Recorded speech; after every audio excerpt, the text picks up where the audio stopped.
지난번에 이제 권리 분석하는 것을 차분차분히 여러분에게 단계별로 설명해 줬다. 오늘은 이제 권리 분석, 그 다음에 한 축이 법문서 작성 일반 원칙을 지킨 답안 작성이라고 그랬잖아요. 그죠? 그러니까 그거를 오늘 공부하는 거예요. 그러니까 지난번에 했던 거하고 이번에 했던 거를 정확하게 기억해야 돼요. 그래야 여러분들이 이 한 학기를 배운 보람이 있는 거다. 법문서 작성의 일반 원칙을 이게 합격기 이런 데서 표현하기가 어려워요. 그러니까 아무렇게나 쓰고도 잘 썼다고 생각하고 이렇게 글 한다. 근데 내가 이 수업을 시작할 때 여러분들에게 이야기했어요. 그죠? 그러니까 그 권리 분석할 때 마치 마감제처럼 엔딩 이슈에 자기가 알고 있다고 생각해가지고 대충 권리 분석도 되었다. 그리고 법문서 작성은 뭐야? 근데 그 639명을 이렇게 채점해보면 17점에서 124점까지 이렇게 크게 나눠진다. 어떤 사람은 10점에서 160점까지 줬다고 그랬어요. 우리 채점하고 나서 만났어. 저녁을 한 끼 먹었는데 어떤 사람은 그렇게 이야기했다. 물론 이제 그걸 다 모아가지고 법무부에서는 표준 편차로 변환합니다. 변환. 그래서 최고점과 최하점을 서로 맞춰주는 거, 그 다음에 그리고 분포를 표준 분포화 시키는 이런 작업을 하긴 해요. 그런데 하여간 그렇게 차이가 난다. 내가 여러분들에게 할 때마다 거기서 엔딩 이슈는 98%라는 사람들이 다 알더라. 그런데 왜 차이가 나느냐? 법문서 작성의 원칙도 제대로 안 지켜 작성한 경우가 영향을 많이 미쳤을 거라고 보는 거예요. 이건 숨어있는 이슈다. 그래서 여러분들 이게 중요하지 않은 것처럼 생각하는데 사실은 매우 중요하다. 그리고 또 여러분들이 변호사가 돼서 나가보세요. 또는 실무수습을 나가보라고. 여러분들이 쓴 그 서면을 거기 있는 변호사가 받고 나서 한숨 쉬는 소리를 안 들어봤어요? 차라리 내가 쓰는 게 낫겠다. 이렇게 생각한단 말이야. 그러니까 그러면 그 사람 취직 안 돼요. 누가 그런 사람을 취직시키겠어요? 자기가 이 사람 해놓은 거 하나도 쓰지 못하고 밤새 자기가 다시 써야 되는데, 그러니까 안 된다. 하는 방법을 오늘 이야기하는데, 우선 오늘 구성은, 그러니까 법문서 작성의 일반 원칙을 우리가 이 수업 중에 배웠어요. 그거를 지금 한번 더 요약을 해주겠다. 그리고 그에 따라서 그러면 구체적으로 어떻게 쓰느냐?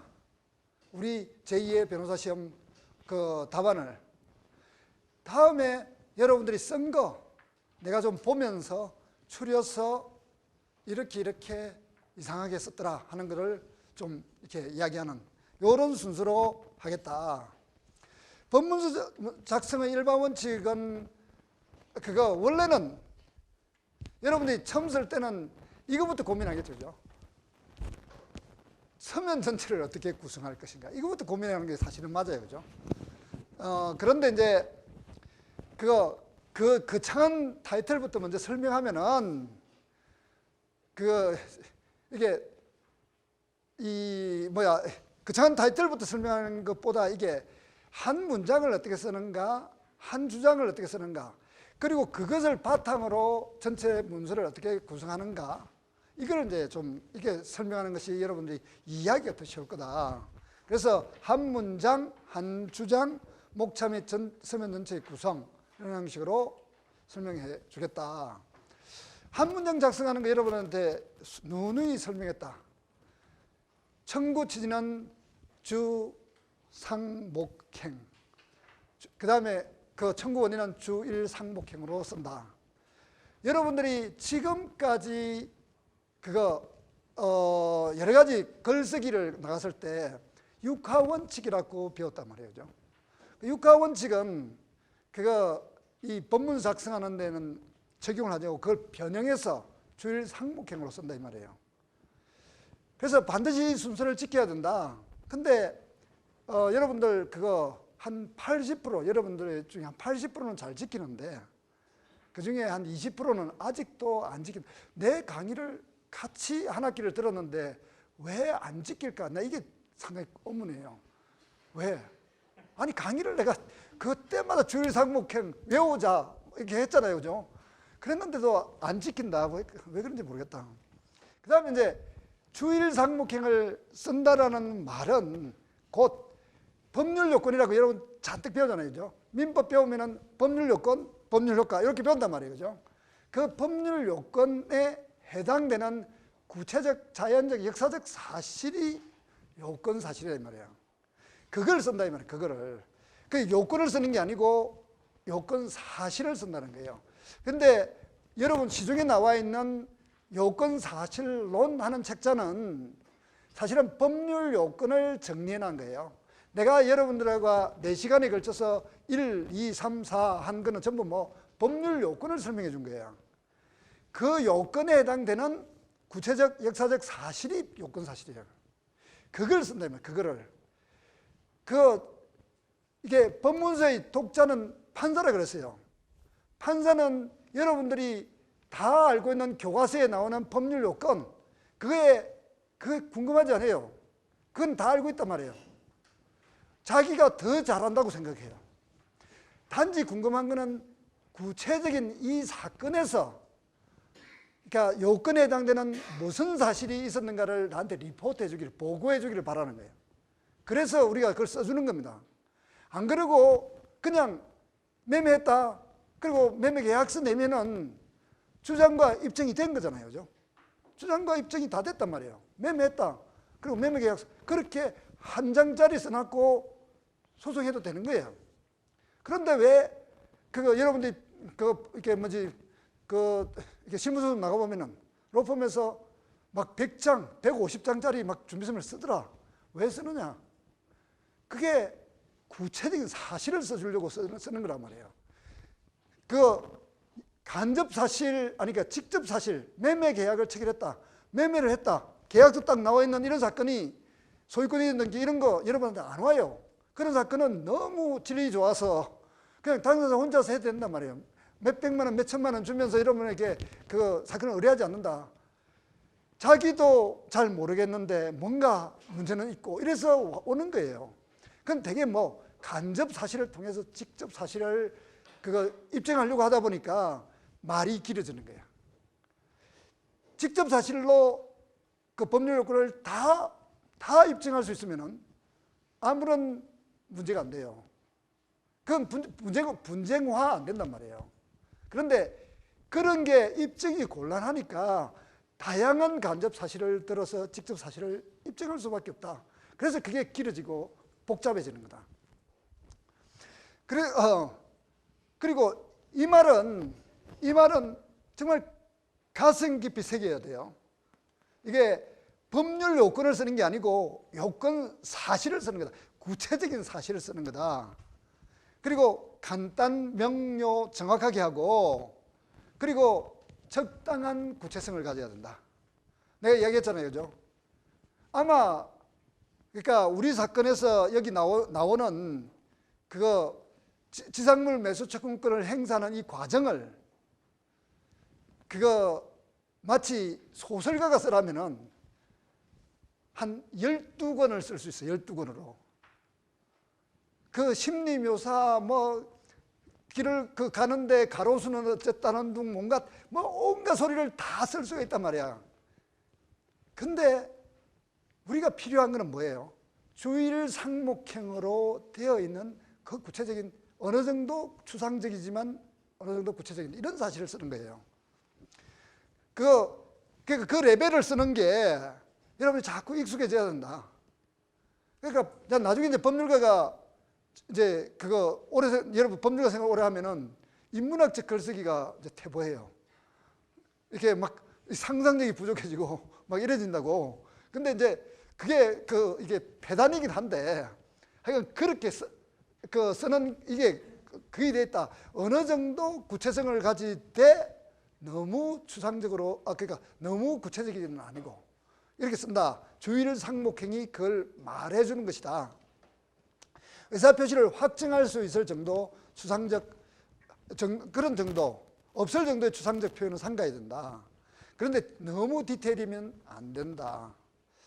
그리고 이제 이거는 어떻게 써도 되는 거지만 최근에는 단문 위주로 쓰는 경향이 많다. 왜냐하면 젊은 세대가 단문에 굉장히 익숙하다고 해요.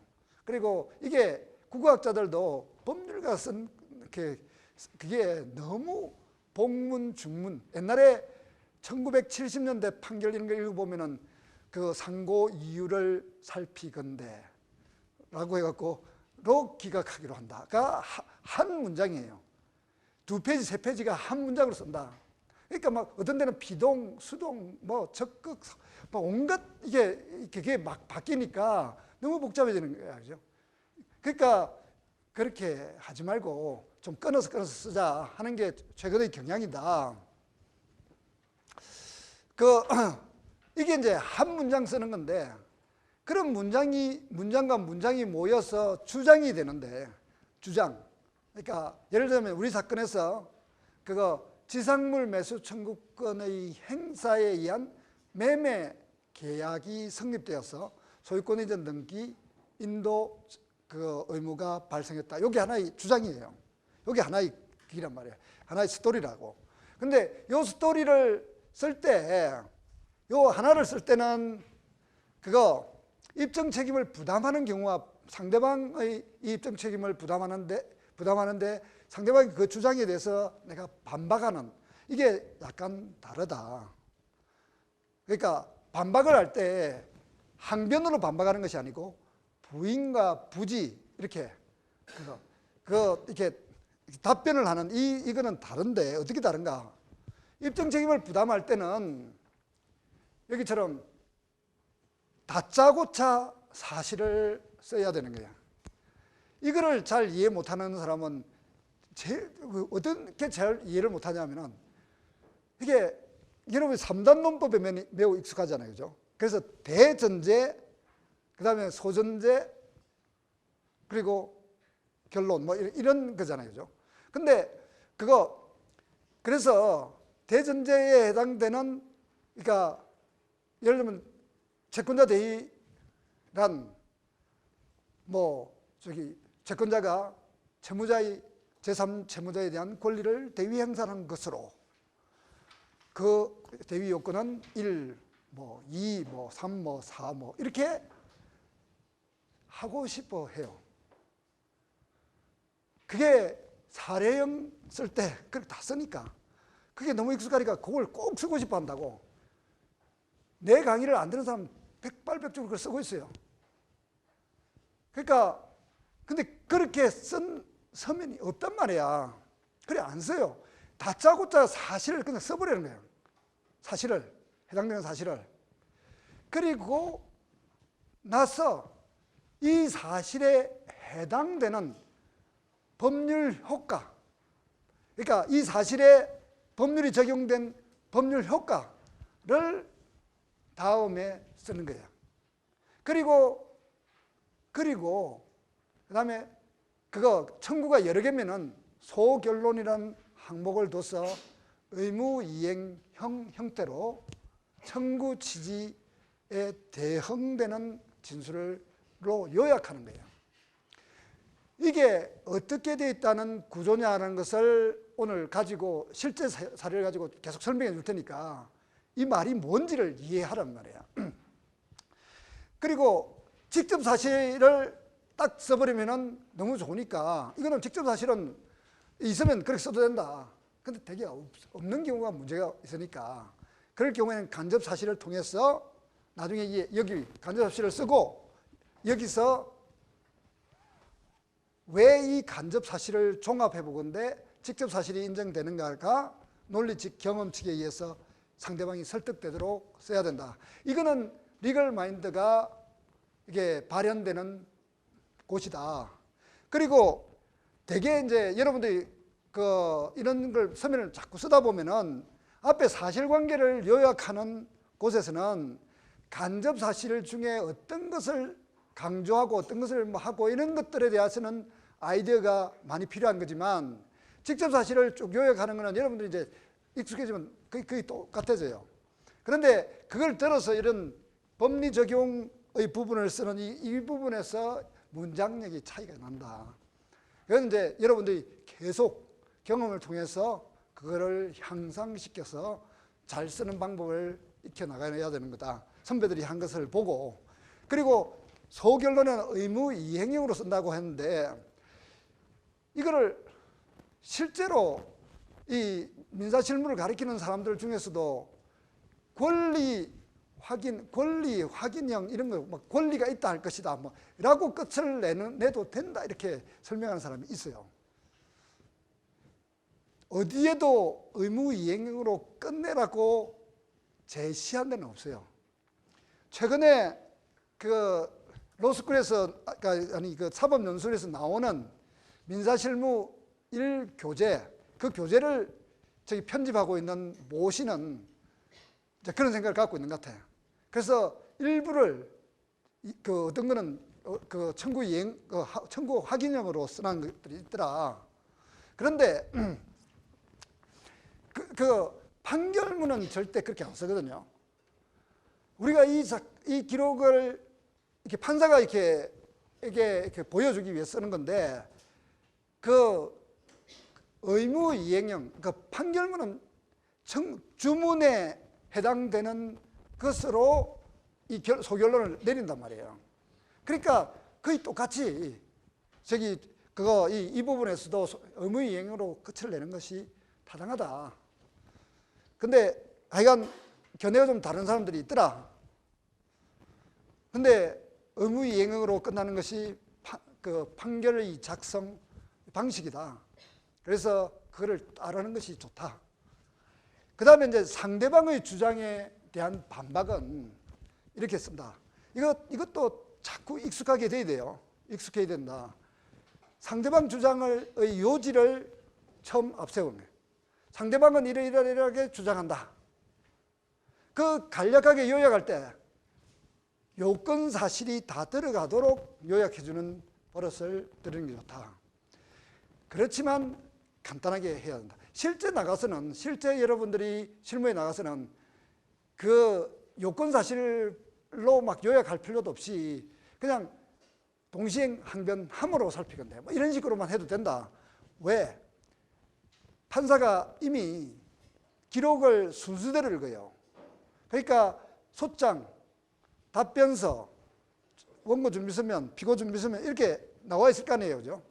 그러니까 원고 주장이 뭔지, 피고 주장이 뭔지를 메모하면서 읽기 때문에 뭐에 관해서 설명하고 있다는 것을, 설명할 거라는 것을 딱 지적만 해주면 되는 거지.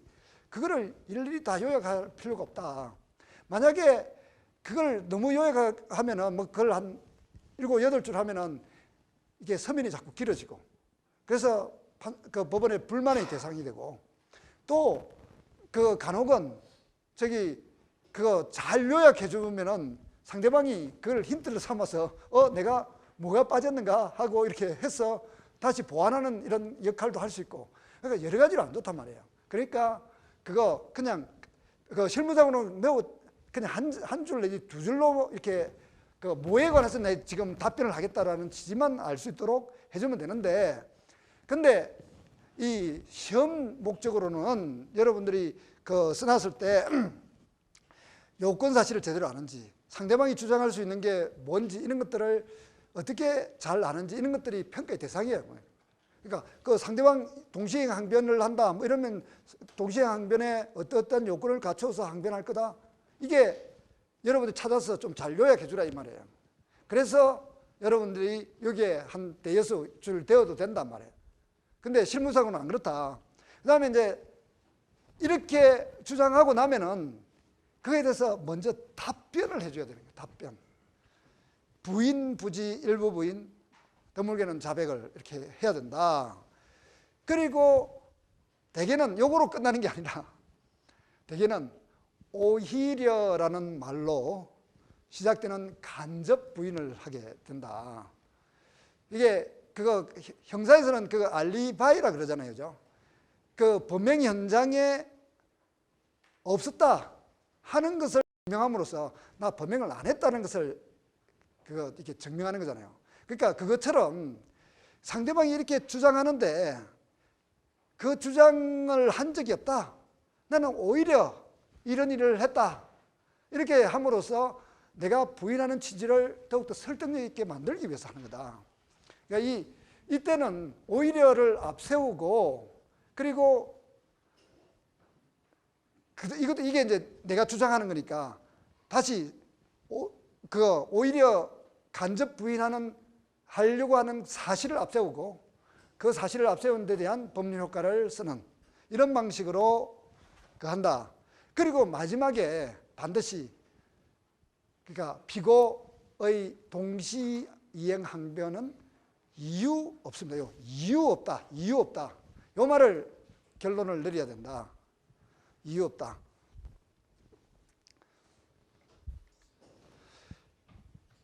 이제 그 서면 전체를 어떻게 구성할 거냐. 만약에 한 개의 청구, 한 명에게 피고가 한 명이고 원고도 한 명이고 한 개의 청구만 한다. 이거는 아까 한 주장 구성 방법으로 쓰면 딱 되는 거야. 그게 완결된 거예요. 주장 하나 닦고 쓰는 방식대로 하면 완결된다. 다만 이 소결론 이 부분이 결론과 합쳐서 의무이행으로 끝을 내면서 그러므로 원고의 청구는 이유 있으므로 이를 인용하여 주시고 소송 비용은 패소의 부담으로 가집행 선고를 하여 주시기 바랍니다 하는 이 결론적 문구를 끼워 넣으면 되는 거예요. 그러니까 기본적으로 그런 구조인데 실무에서는 간혹 그런 사건이 있어요. 매우 간단한 사건, 친인척이 와갖고 좀 해달라 해서 뭐 딱 하나의 사건 해갖고 그냥 간단하게 이렇게 써갖고 내는 수가 있는데, 그런 사건 여러분 변호사 시험에서 안 나오죠. 억지로 만들어 대위도 하게 하고 뭐 온갖 거 막 결합해갖고 이게 막 원고 피고도 복수고, 그래서 공동소송이고, 그리고 그 청구도 여러 개를 결합시켜서 그 청구의 객관적 병합도 되어 있는 이런 사건을 만들어낸다고. 그러니까 절대 요거로 끝나는 경우는 없단 말이에요. 그렇게 공동소송 및 청구가 복합적으로 이게 그 객관적으로 병합되어 있는 이럴 경우는 어떻게 하느냐. 원칙적으로는 당사자별로 나누는 것이 제일 좋은 방법이에요. 그러니까 옛날에 우리 옆방 부장은 아주 철저하게 당사자별로 나누도록 배석들을 훈련시키는 걸 봤어요. 그래가지고 그러니까 우리 사건에서는 그래도 원고 송무중에게 피고 을서, 피고 박병남, 그리고 피고 최정복이 1이라는 하나의 제목 안에 이렇게 배치를 해놨잖아요. 근데 그분은 그렇게 하는 게 아니라 하여간 피고 송무중, 피고 을서주식회사, 그리고 딱 일을 끝내. 그 청구를 딱 끝내. 그리고 나서 또 피고 송무중, 피고 최정복, 그래갖고 다시 항을 만들어서 다시 하는 거예요. 그러면 요건사실이 요건사실에 해당되는 역사적 사실이 중복되잖아요. 그러면 밑에 다시 써주는 거야. 원용에서 위 몇 항에서 이야기한 것처럼 이러이러한 사실이 있고 이러한 사실 이렇게 써주는 거예요. 왜 그렇게 하느냐. 그분 이야기는 이거야. 법률 관계는 당사자 간이다. 그거를 합하여 쓴다는 것은 생각할 수 없다. 이렇게까지 이야기를 해요. 법률 관계라는 것은 항상 개별적인 것이다. 그래서 그렇게까지 이야기를 하는데, 그거는 좀 실무례 중에서 매우 독특한 것이고, 그 정도까지는 아니라 하더라도 상당 부분 당사자별로 정리하는 것이 제일 안전하다. 제일 안전하다. 다음에 이제 당사자별로 하고 나서, 그리고 예를 들면 이제 아까 말했던 주장이, 청구 원인 항변이 복수, 즉 객관적 병합이 이렇게 됐을 때, 그럼 그 사이에 어떻게 배치하느냐. 여기서 이 사건에서 사건명을 부당이득금 반환 청구 이렇게 붙이는 사람이 있다. 여기서 부당이득금 반환이라는 건 뭐예요? 임대차 계약을 체결했다가 임대차 계약이 종료됐는데도 안 나가고 있는, 그래서 임료 상당의 부당이득을 반환해달라는 청구예요. 이거는 매우 부수적인 청구란 말이에요. 원래 이 당사자의 지금 주 목적은 그 월세 지금 받을 수 있느냐 이거에 있는 게 아니라 그 내 소유물을 지가 갖고 아직 안 준다, 저거 빨리 반환해달라, 그 다음에 건물을 어떻게 해달라, 이런 것들이 매우 중요한데 사건명을 그런 식으로 붙이면 안 되겠죠, 그죠? 그러니까 이게 중요한 것이 뭔지를, 이 사건에서 핵심이 뭔지를 알아야 되는 거예요. 그거 여러분들이 이제 이런 그 공부를 하고 나면은 나중에 내가 그 원래 변호사 이 프랙티스의 5가지 단계 중에서 맨 마지막에 승소 가능성, 핵심 쟁점을 파악하고 승소 가능성을 알아야 된다는 거 아니에요, 그죠? 그러니까 그 핵심 쟁점을 파악하고 승소 가능성을 안다 이 말은, 그거 지금 우리가 요건사실을 운운하고 전부 이렇게 체계적으로 이렇게 권리 분석을 하지만 실제로 이 사건에서 핵심적으로 당사자에게 분쟁이 있는 거, 예를 들면 대지 소유권 원고에게 있다, 이거 다툽니까? 이거는 당사자 사이에 꿈에도 저 대지가 내 거다 라고 생각하는 사람이 여기 아무도 없을 거예요. 근데 그게 요건사실이 하나야. 근데 그러니까 그것도 또 중요하고 이것도 중요하고 이것도 중요하고, 이거는 순전히 여러분들이 공부를 요건사실이 뭐다는 것을 공부하기 위해서 하는 것이고, 실제로는 예를 들자면은 뭐 이 사건에서 그러니까 저기 확정 판결이 있고 난 이후에 지상물 매수 청구권을 행사한다는 것이 효력이 있을까? 이런 것들이 핵심적인 쟁점이란 말이야. 그런 거 갖고 결국 나중에 그런 거 가지고 싸우는 거예요. 그다음에 그러니까 그게 핵심 쟁점이고, 그 부분에서 내가 법원을 설득할 수 있으면 이기는 것이고 설득이 불가능하면 지는 것이고, 이게 핵심 쟁점과 승소 가능성의 판단이다. 그래서 나중에 해보면은 이 사건은 내가 이런 주장을 하고 증거도 이렇게 있으니까 만약에 이렇게 하면은 법원이 이걸 받아들일 가능성이 많다, 판례도 우리한테 유리하다, 이렇게 하면은 승소 가능성이 한 80% 90% 됩니다. 이렇게 할 수 있고, 그거 약간 까리까리해요, 이러면 뭐 50% 50-50 이렇게 되고, 그 다음에 이거 증거가 거의 없어요, 30%나 될까요? 이렇게 생각하는 거 아니에요, 그죠? 그러니까 그런 승소 가능성을 가지고 당사자를 만나서 계속 그거 이야기를 하고 그걸 찾아보고 하는 동반자 관계를 형성해야 여러분들이 클라이언트가 여러분을 신뢰하는 거예요. 그래서 여러분 클라이언트들이 우리 변호사 참 잘하고 열심히 한다. 그러니까 사건을 같이 진행하는 도중에 그 당사자도 이 사건의 핵심이 뭐였어, 이걸 어떻게 정했는데 자기도 다 알거든. 여러분들요, 법률 이런 요건 사실의 몇 개를 그 사람들이 모르는 거지, 그 내용에 관한 이 이야기들은 여러분보다 더 잘 알아요. 그 사람들 훨씬 더 똘똘한 사람들이라고. 클라이언트를 바보라고 알면 안 돼요. 그 사람들 세상이 굉장히 밝은 사람들이에요. 그러니까 그렇게 해서 이 문제가 이렇게 돼 나간다는 걸 이야기하면은 그 사람들이 스스로 설득이 돼요.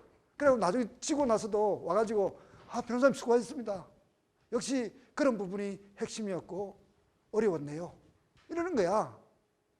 그러니까 그거 안 그러고 이게 뭐 긴가민가 뭐 이렇게 하다가 우왕좌왕 하다가 졌다, 변호사가 한 게 뭐냐, 이렇게 할 거란 말이에요, 그죠? 그래서 유리한 것부터, 그리고 유리한 거 이거는 전부 승소할 수 있는 게 유리한 거죠, 그죠? 그리고 다음으로 일부 승소할 수 있는 거로, 우리 사건에서는 그 양도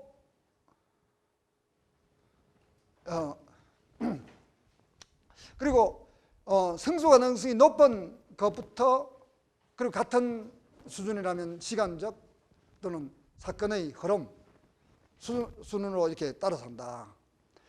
그리고 그 하나의 주장이라도 요건 사실이 복잡할 때는 이거는 고득점 전략인데, 여러분들 이렇게 이게 사실 그 채점하는 사람들이 키워드하고 그다음에 이렇게 전체적으로 일별 쫙 해서 이렇게 채점을 한단 말이에요. 처음부터 끝까지 다 꼼꼼히 읽어서 채점을 못 해요. 그거 우선 체력도 안 따라주고 시간도 없고 하여간 불가능한 이야기다. 그러면은 내가 이런 내용을 포함시켜 뒀다는 것을 자꾸 티를 내는 방법이 좋다 이 말이에요. 티를 내는 방법으로서는 그거 이렇게 제일 먼저 채점하는 포인트가 요건 사실이 다 있을까라는 이런 거란 말이에요. 그러니까 그걸 제목으로 좀 이렇게 달아서 이렇게 쭉 해놓으면은 내용을 다 넣어놨구나. 그러니까 우리 그 사건에서 그러니까 예면 장거리에 대한 임차보증금 반환 청구 이럴 때, 그러니까 임대차 계약의 체결, 임대차 계약의 임차 목적물의 인도, 임차 목적물의 임대차 계약의 만료 이런 것 등을 확실하게 표시가 잘 되도록 이렇게 써놨다. 그럼 다 있구나. 이렇게 판단이 될 수 있으니까 제목을 달더라도 그런 걸 좀 생각해서 달면 좋다. 그리고 문서 전체의 결론. 문서 전체의 결론은 그냥 원고의 청구가 전부 이유있으므로 승소 판결을 해주기 바랍니다. 뭐 이렇게 간단하게 쓰는 것도 있어요, 그죠? 근데 이제 적어도 이렇게 원고의 청구는 이유있어 이를 인용해 주시고 소송 비용은 어쩌고 가집행은 어떻게 하고 하는 요 말을 집어넣는 게 그래도 좋다, 그죠? 그게 근데 어쨌든 정형화되어 있으니까 정형화된 대로 쓰는 게 좋겠다.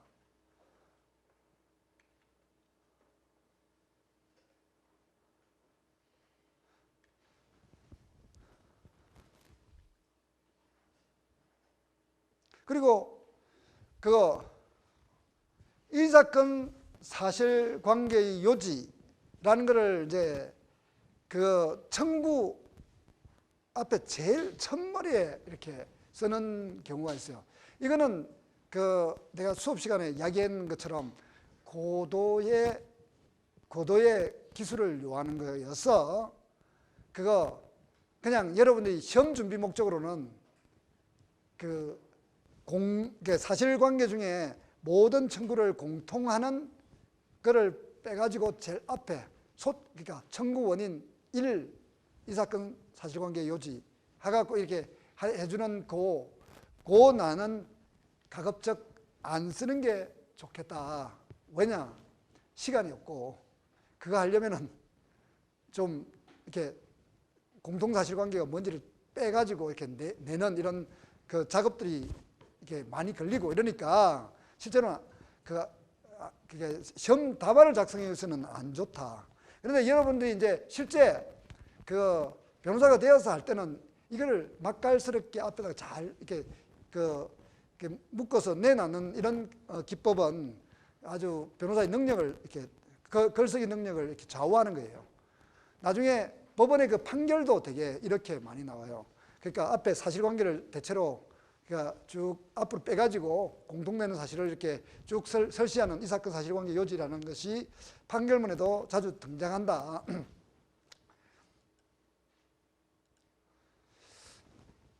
이게 법문서 작성의 일반 원칙을 여러분들에게 쭉 설명한 거다. 그러면 이제 이거는 뭐 아무리 여러분에게 설명을 해도 어떤 경우에는 잘 이해가 안 될 수가 있다. 그러면 실제로 우리 사건에서 이걸 가지고 한번 적용을 해보자 이런 거예요. 적용을 해보면은 우선 제2의 변호사 시험 기록형 답안 작성에 관해서 원래 자체, 폰트, 줄간 간격, 좌우 여백 주기 이런 것들은 다 이게 판결문에는 다 민사실무 2 여러분 보면은 이렇게 다 이렇게 써야 된다고 있어요. 뭐 예를 들면은 신명조체로 쓰고 그리고 뭐 이렇게 이렇게 자간 간격은 뭐 1.2 뭐 어쩌고저쩌고 이렇게 다 해놨어요. 해놨는데 그거 역시 마찬가지로 이게 변호사가 작성하는 문건에 이렇게 하라 저렇게 하라는 거 아무것도 없다. 근데 이제 법원이 따르는 방식대로 해주는 게 좋다는 거고, 그러다 보니까 위치, 여기 소장, 이거를 이렇게 써놓으면 안 됩니까? 이렇게 쓰는 사람도 있어요. 그죠? 또는 여러분 중에서 원고 표시를 여기다 이렇게 갖다 놓은 사람도 있어요. 이렇게 해도 안 되냐? 안 된다는 이야기는 없어요. 안 된다는 이야기. 근데 그렇게 쓰는 거는 우리가 일반적으로 통용되는 원칙에 잘 어긋난다. 보통은 이렇게 쓴다 이 말이야. 그죠? 그러니까 위치 이런 것들 좀 잘 맞춰 쓰라. 그러니까 여기에 보면은 요 송에 일치되게 서를 시작한다든지, 그 다음에 이거는 앞으로 나오고, 그리고 대표이사도 이렇게 쓴다든지, 이런 것들이 약간 어긋나게 쓸 때는 우리 같은 사람들은 볼 때마다 감점은 하지 않지만 참 이상하게 쓴다 이런 생각하는 거야. 그지? 왜냐면 우리 이런 데 익숙하니까. 그래서 여러분들 이 써놓은 것들을 그렇게 좀 수정해 놓은 것들이 있어요. 이렇게 표시해 놨는데 그게 꼭 틀렸다기보다는 일반적으로 그렇게 쓰지 않는다.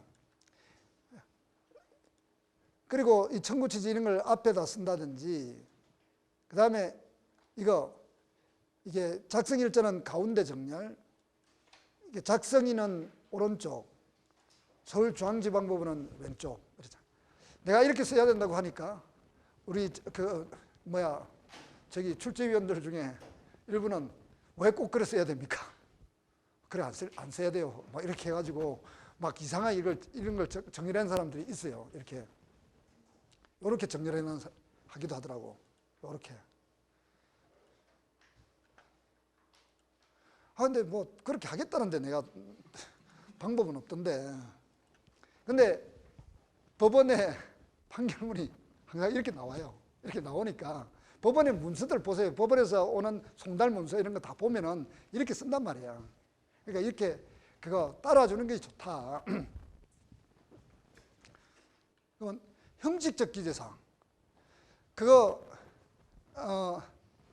옛날에 제1기 우리 학교 1기 그거 학생들을 가르치고 이제 시험을 보니까 여러분들 민사실무일에 이렇게 모든 소장 이런 게 테두리로 되어 있잖아요. 그죠? 테두리로. 근데 그 테두리를 일부러 쳐가지고 여기다가 테두리를 이렇게 쳐가지고 답안을 작성한 사람이 있더라고. 그래서 거기는 조판하기 위한 거고, 그냥 일반적으로는 아까 내가 써난 이것처럼 그런 거 없어요. 그죠? 없고, 그 다음에 표제를 꼭 붙인다. 이게 필요적 기재사항은 아니지만 한다. 소장, 답변서, 준비서면이라는 말로 가운데에 위치시키고, 폰트가 이거는 딴 것보다 큽니다. 보통 한 20 정도 이렇게 하는데, 당사자 표시, 원고 표시, 이거는 감점할 거예요. 1, 2 표시 안 하는 거. 원고 2명인데 1 안 하고 2 안 하는 이런 거는. 그거 원래 1가 반가로, 그다음에 반가로 1, 반가로 가, 그다음에 양가로 1 이렇게 하는 글머리, 이거는 법문서 작성에 아주 기본이에요. 기본. 그러니까 꼭 1, 2 주민등록번호 없으면은 그거 있는 것처럼 이렇게 별표 표시라도 해둬라. 그러니까 꼭 특정을 위해서 필요하다. 어떤 사람은 지금 민사재판 실무를 배우면은 거기에서 판결문에 요즘 이렇게 주민등록번호를 안 쓴다고 한다. 근데 민사실무일 개정이 안 됐으니까 아직은 이렇게 주민등록번호를 통해서 당사자를 특정한다. 그리고 이거 원고 대리인 표시, 원고들 소송 대리인 변호사, 이경수. 저거 간단해 보이죠, 그죠? 내가 볼 때, 내가 이때까지 많은, 이렇게 지금 여러분까지 몇 기를 가르쳤나? 6기를 가르쳐서 채점을 해보면은 이 표시, 이거 절반쯤 맞아요, 절반. 여기에 뭐 소송 대리인 했다가 대리인 했다, 뭐 변호사 빼먹고, 뭐 하여간 정말 기기묘묘한 방식으로 표시한다. 그러지 마세요. 똑같이 하자. 비교 표시 중에 그거 법인 표시 방법, 이거를 원래 그거 상업 등기부에 그 상호 등기부, 상업 등기부에 어떻게 표시되어 있느냐에 따라 다르다. 여러분들이 주식회사 그러면 전부 주식회사가 이렇게 표시되어 있을 것 같죠, 그죠?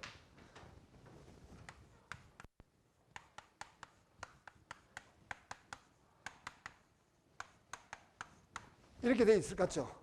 근데 상업 등기부도에 왜 그렇게 올라가는지 모르겠는데,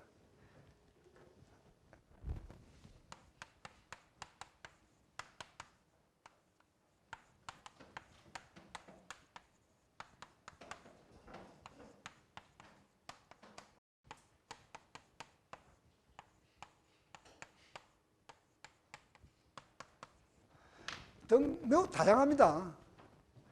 표시대로 하세요. 이게 저 표시대로 한다. 그게 법원의 원칙이에요. 그리고 대표이사 표시, 이거 정말 잘 틀려요. 대표이사가 있으면은 대표이사 노용호라고 하고 끝내면 되는데, 대표자, 대표이사, 노용호 이렇게 안 쓴다. 그리고 대표이사 외의 대표자는 대표자, 회장, 노용호 이렇게 쓴다. 대표자, 도유사, 노용호 이런 식으로 쓴다. 사건명의 표시. 사건명은 그거 원래 당사자가 이름을 붙여주면은 하여간 그 이름이 대법원 판결 날 때까지 그대로 쫙 올라가요. 이 사건명을 절대 바뀌지 않는데, 그래도 그 여러분 이름 붙여줄 때 제대로 이름을 붙여주는 것이 좋다.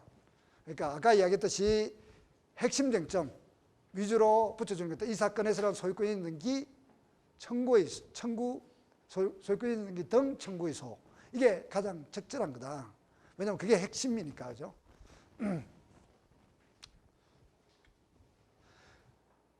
그리고 요즘은 옛날에는 입증 방법이랬는데 요즘은 증명 방법이라고 바꿨대요.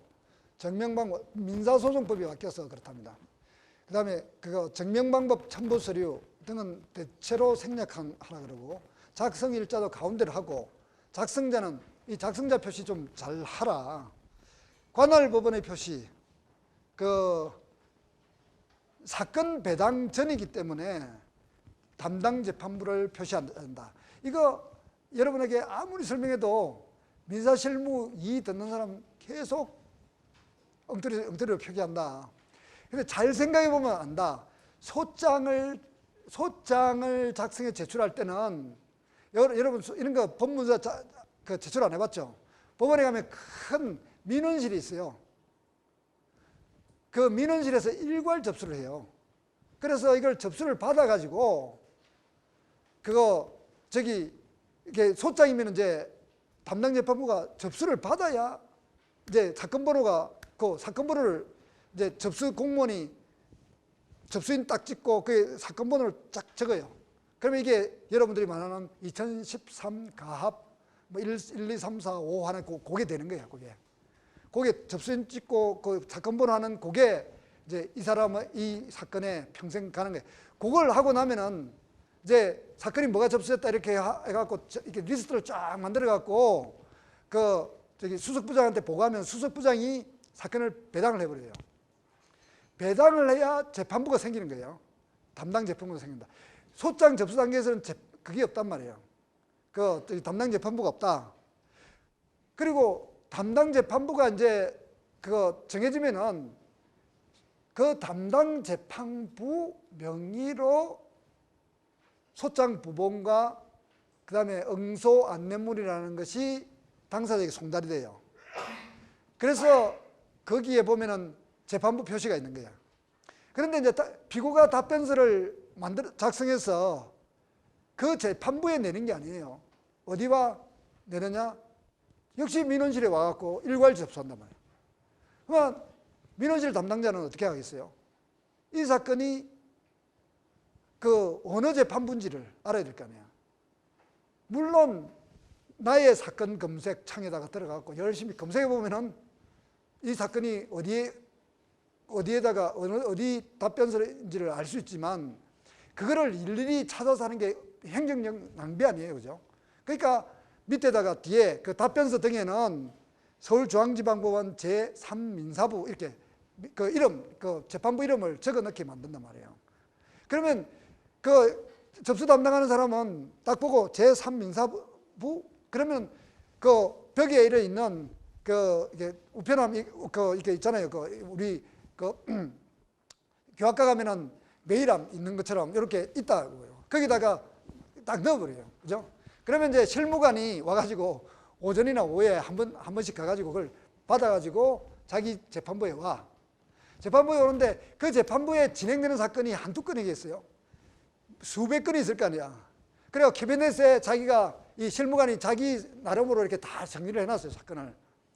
그런데 이 답변서가 어느 사건에 처리를 해야 되는지를 또 일일이 사건 검색을 해보면 안 되잖아요, 그죠? 그러니까 답변서 밑에 사건, 그래갖고 사건 번호, 이게 사건 2013년 가합 1, 2, 3, 4, 5 임차보증금 반환이라는 걸 제일 앞에다 이렇게 쓰게 만든단 말이에요. 답변서 준비서면 단계에서는 그걸 그렇게 쓰라고 한다고. 그래서 그 실무관은 그것만 보고 그걸 기록에다 이렇게 딱 처리를 해놔. 그래갖고 그게 뭐 여러 건 서면이 여러 개 되면은 그때 다 꺼내가지고 이게 송곳 가지고 구멍 뚫어서 편집을 하는 거예요. 그런 과정을 거쳐서 이게 기록이 자꾸 조제되는 거란 말이에요. 그러니까 그래서 여기 관할 법원을 표시할 때, 소장에서 관할 법원을 표시할 때 그냥 법원만 표시하는 것이 재판부를 표시를 못한다. 할 수가 없다. 청구 취지는 되도록 이렇게 묶어서 써주는 게 좋은데 우리 사건에서 어떻게 묶어져 있는지를 보게 되는데 적절한 곳에 이렇게 되는 거죠. 그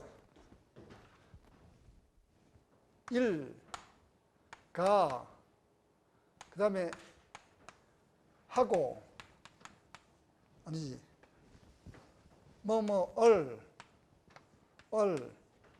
각 이행하라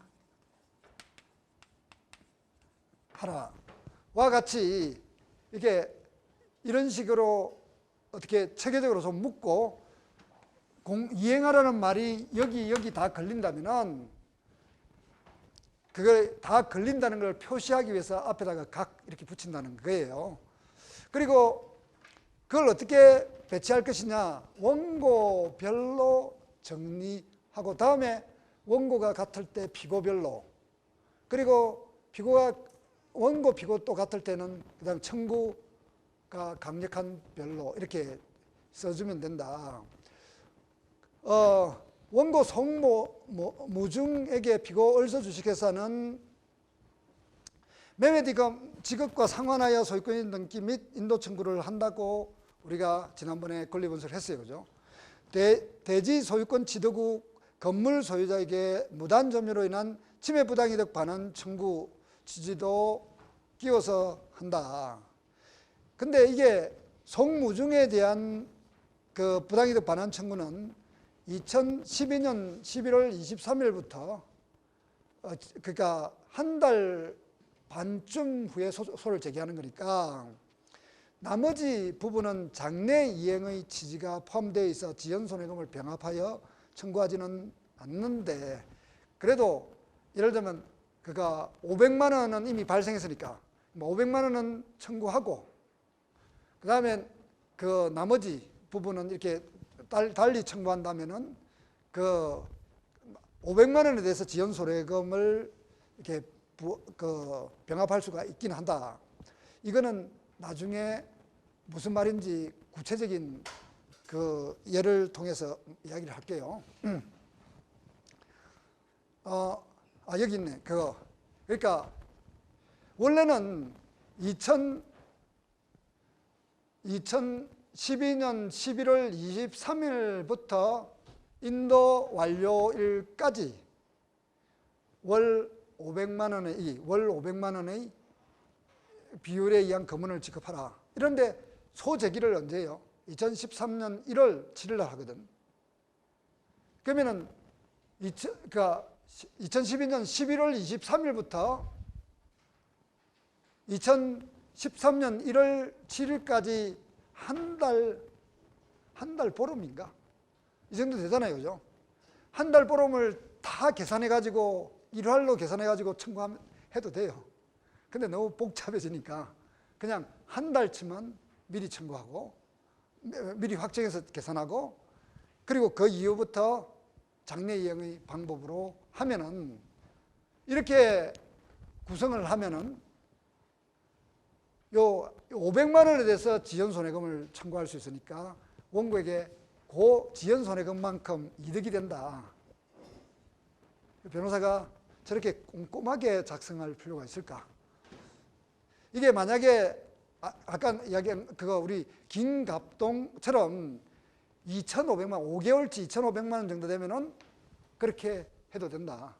그런데 한 달치니까 보통 이거는 그냥 2012년 11월 23일부터 인도 완료일까지 500만 원의 비율에 의한 금을 지급하라. 이런 식으로 그냥 지연손해금의 병합 없이 청구를 하는 것이 그러니까 통상적인 것 같다. 그리고 연대보증금의 지급을 구하는 것은 주채무자가 이렇게 비고로 표시하면은 연대하여 청구할 필요가 있는 거예요. 연대하여. 그런데 주채무자가 표시가 없으면은 그냥 이 연대 보증금을 이렇게 연대 표시 없이 바로 청구해도 된다.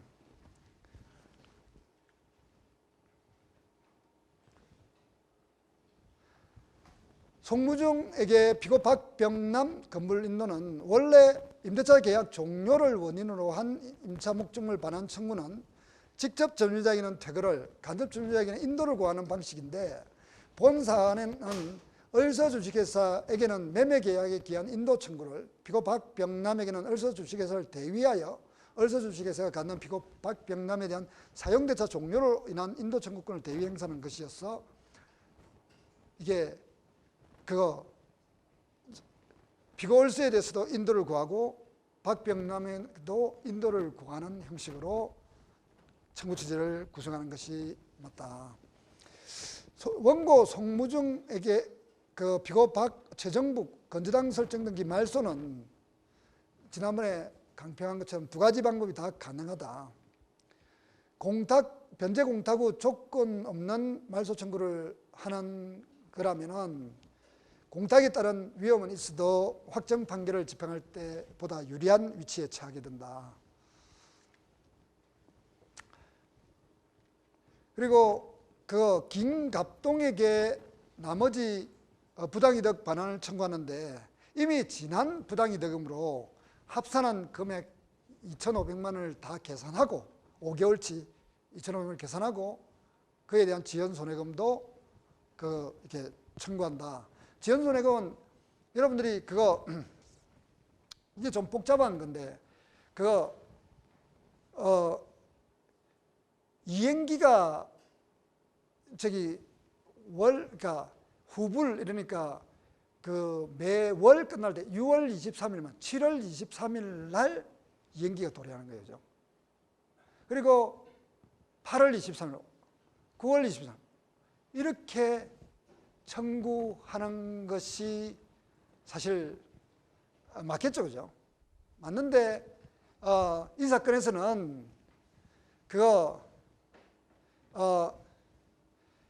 그거를 달라고 내용증명 우편을 보낸 일자를 기준으로 또는 마지막 이행기가 도래한 부분을 기준으로 지연손해금의 기산 시기를 산정하고 있다. 소송 비용은 피고들의 부담을 한다. 그냥 외우는 게 좋아요. 그냥 한다. 가집행의 선고는 확정해야 집행할 수 있는 청구 취지에는 가집행 선고를 붙이면 안 된다. 이게 문제가 그 소송 비용 가집행 선고는 직권으로도 할 수 있기 때문에 그러니까 거기에다 청구 취지의 기재가 없다 하더라도 법원은 판단을 해야 되는데 관행적으로는 이렇게 한다. 그런데 가집행 선고를 붙여서는 안 되는 곳에다가 가집행 선고를 이렇게 해달라고 하면은 반드시 감점을 해요. 저기 채점할 때. 그건 내가 어느 채점을 보더라도 그 감점 요소로 다 넣어놨어요. 그래서 여러분들 그 반드시 이 가집행 소송 비용 부담은 반드시 끼워 넣어야 된다는 것을 이렇게 확실히 기억해야 되고, 가집행의 선고는 이거 해서는 안 되는 곳에 하면 안 된다. 이걸 해야 된다. 그리고 이제 청구권인을 그러면 어떻게 쓰느냐? 근데 이 청구권인 쓰는 거는 그 방법이 이거예요. 잘 생각하세요. 원래 여러분들 프랙티스 할 때 절대 상담일지 이렇게 완벽하게 작성 안 해요. 그거 부지런한 사람들이나 이렇게 해난단 말이에요. 그냥 옆에다가 그저 메모 해놔놓고 끝이야. 그 당사자 만나서 이렇게 이야기 듣고 그저 메모하고, 그다음에 자기가 기록 읽을 때 메모 이렇게 쭉 메모만 할 뿐이지 상담일지 이렇게 이쁘게 이렇게 작성 안 한다. 시험 목적으로 이런 걸 작성하고 있어요. 나는 저렇게 잘 정리된 상담일지를 그거 매우 큰 사건 할 때, 그 큰 사건 하면 이제 로펌에서는 한 7, 8명이 해요. 그러니까 시니어는 잘 몰라요. 사건 내용 잘 모르니까 그 사람도 좀 알아먹으라고 제일 밑에 말단이 그걸 이렇게 쫙 정리해놔요. 그리고 거기에는 이렇게 사건만 정리하는 게 아니라 거기에 해당되는 판례, 대법원의 이런 쟁점에 관한 판례 뭐 이런 것도 다 정리해놔요. 그게 이제 메모랜덤인데, 그런 메모랜덤은 이렇게 내가 본 적이 많아도 이런 상담일지 거의 작성 안 한다고. 근데 이거를 시험 목적으로는 이제 거의 뭐 작성해 주는 것이 원칙이 되어버렸어요. 앞으로 그거 작성 안 하지는 않을 것 같아요. 근데 이게 법률 전문가들이 작성해 놔니까 매우 그게 구체적 역사적 사실이 잘 요약이 돼 있어요. 이걸 활용하면 되는 거야, 여러분들이. 그러니까 기록을 딱 보면은 그만큼을 딱 분리해. 그리고 그걸 가지고 뒤에 기록을 이렇게 읽어 나갈 때 거기다가 안 끼워 넣는 게 주로 뭐냐면 날짜. 날짜는 왜 안 집어넣느냐? 예? 이번에 해보니까 이번에 날짜가 미스가 났잖아요, 그죠? 날짜 잘못 집어넣었다가 뒤에 그 기록을 만들 때 성급히 막 이렇게 뭐 좀 바꿀 때가 있거든요. 그럴 때 이걸 못 고치는 거야. 깜빡하고 넘기는 거야. 그래서 날짜 이런 거 잘 안 넣어놔요, 앞에. 근데 날짜는 주일 상목경에 일자를 적어 넣어야 될 거 아니야. 그러니까 그거를 기록 보면서 거기다가 가피를 해놔란 말이에요. 그래갖고 그거 가지고 쭉 써도 돼요. 그 활용해서. 그게 주일 상목경에 해당되는 요소들을 일부러 이렇게 가피를 해놓고 그걸 가지고 필요한 거를 쫙 써도 될 정도로 구체적으로 잘 정리가 되어 있다. 보통 그 상담일지를 보세요. 굉장히 잘 정리되어 있는 거예요. 그게 팁이에요, 팁. 그죠?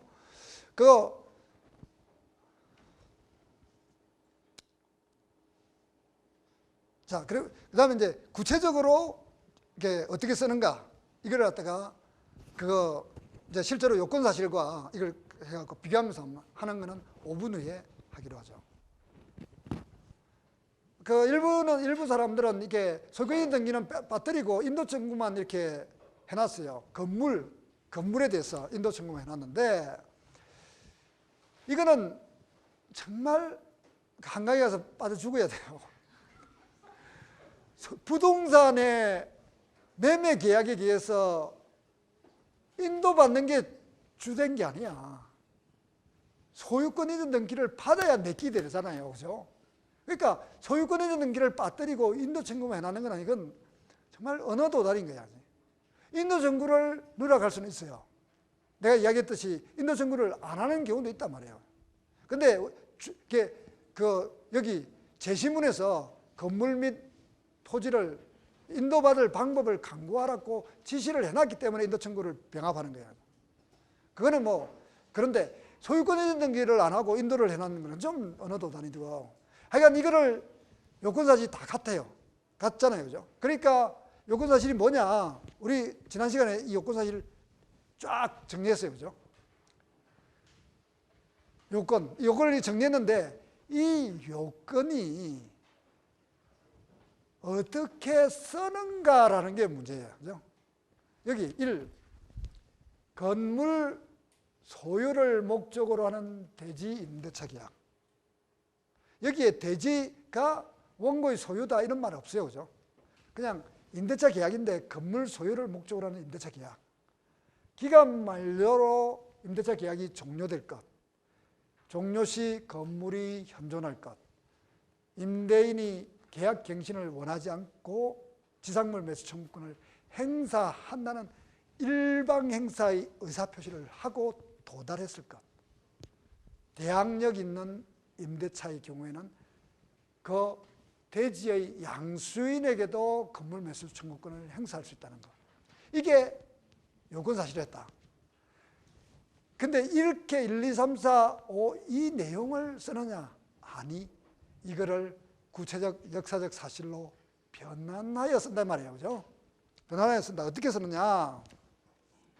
원고 송무중의 피고 을서 주식회사에 대한 청구, 이 사건 건물에 대한 소유권 이전 등기 청구 및 인도 청구.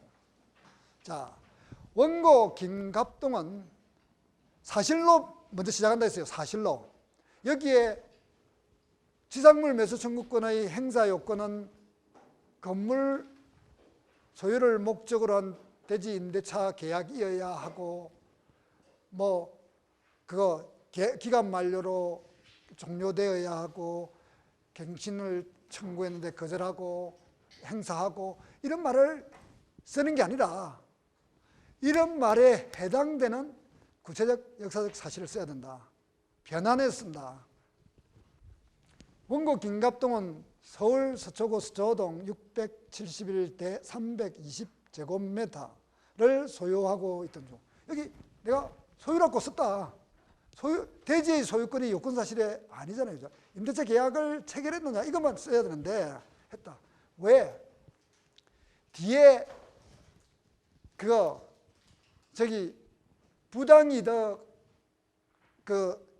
무단 점유로 인한 부당이득 반환 청구 이거 구하잖아요.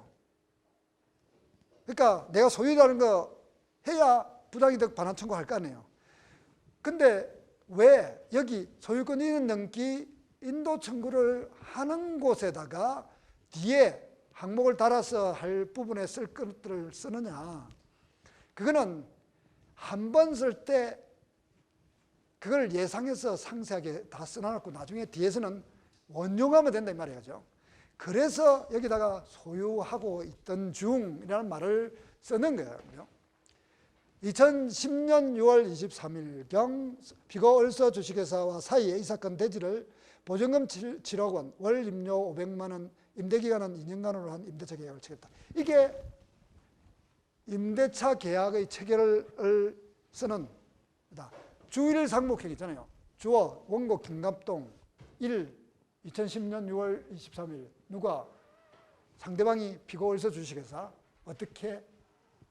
요렇게 요게 대차 계약의 의사표시에 어느 정도 구체화시키는 거예요. 저것보다 더 구체화시키면 얼마나 구체화시켰어요? 책을 그러니까 한 권을 쓸 수 있을 정도로 구체화시킬 수가 있다. 7억 원은 어떻게 마련하고 7억 원은 어디 가서 돈을 빌리고 그래서 빌리러 갔더니 밥을 먹고 있어서 2시간 기다리고 온갖 소리를 다 쓸 수 있어요. 그런 거 필요가 아무것도 없네요. 그냥 7억 원 이게 7억 원 그죠? 그러니까 주일 상목행위 그렇게 썼다. 그 다음에 건물의 소유를 목적으로 한 대지 임대차여야 되잖아요. 그래서 건물을 지을 수 있는 것을 승낙했는지 안 했는지 이거를 봐야 될 거 아니에요. 그러니까 임차인은 자신의 비용으로 임차지상의 건물을 축조하여 영업할 수 있도록 특약을 했다. 이 쓰는 거예요. 그죠? 그리고 피고일서는 계약 당일 2010년 6월 23일 원고 김갑동에게 보증금 7억 원을 전액 지급하고 원고 김갑동으로부터 이 사건 대지를 인도받았다. 원래 그거 그걸 지상물 매수 청구권을 행사할 때는 여기 7억 원을 지급하고 또 그 대지를 인도하는 거는 인도를 해야 건물을 지으니까죠. 그는 요소인데 보증금 지급하는 거는 그거 구성 요소가 아닌데 왜 요건 사실이 아닌데 왜 하느냐? 뒤에 이 써먹잖아, 그죠? 상환 이행하라고 할 때. 그러니까 7억 원을 지급했다 이렇게 여기에 쓰는 거예요. 피고일서는 이 사건 대지 위에 철골조, 샌드위치 패널 지붕 2층, 근린생활시설 1층 200제곱미터, 2층 200제곱미터를 신축하여 2010년 8월 13일 그 명의로 소유권 보존 등기를 마쳤다.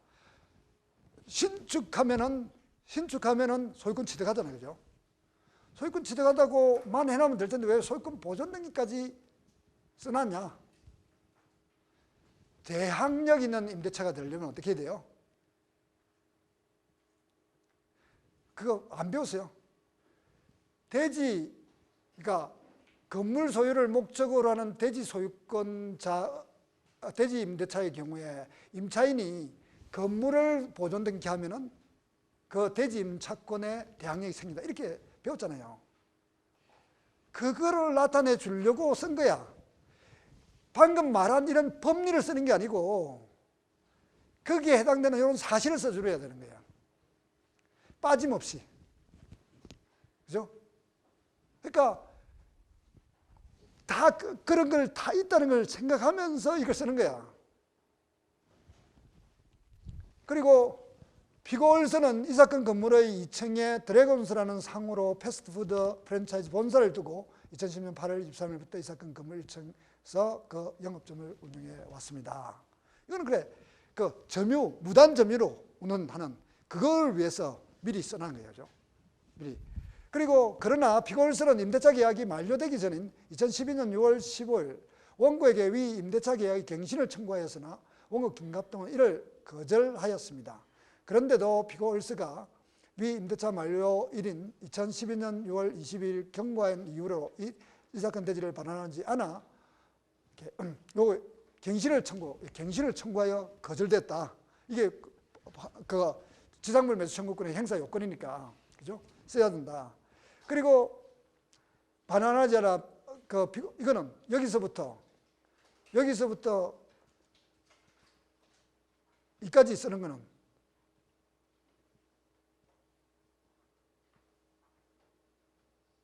이까지 쓰는 거는 뭘 쓰느냐? 지상물 매수 청구권을 행사한 과정을 써준 거야, 그죠? 이것보다 더 축약해서 써도 돼요.